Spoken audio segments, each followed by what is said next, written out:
quand la NCAA a changé son règlement, ils se sont dit, bon, ben on va perdre des joueurs de 19 ans là, qui complètent leur 3e année junior puis qui n'ont peut-être pas été repêchés qui vont aller jouer là-bas pour poursuivre leur développement puis à continuer à avoir de la visibilité.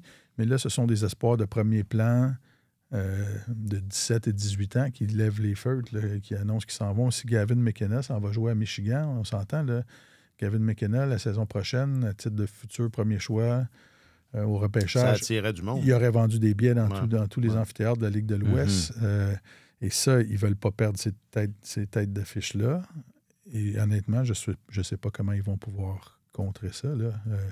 Ils ne pourront pas faire signer des contrats restrictifs aux joueurs en disant « Tu es obligé de jouer ici 3 ans si tu t'entends avec nous. » Parce que ces joueurs-là exceptionnels, comme McKenna ou comme McDavid ou Sidney Crosby, ils ont des agents à 16 ans. Là, ils vont arriver, ils vont dire « Bon, ben, laissez faire. Laissez faire. On va garder nos options puis on va aller jouer ailleurs. » Fait que c'est comme... Ils sont pris dans dans une espèce de cul-de-sac là, par rapport à ça. Et la business, les affaires du hockey junior sont en train de changer de façon importante. Puis ce changement-là a été provoqué par les Américains et c'est les Américains qui vont en bénéficier. Qui vont en bénéficier le plus.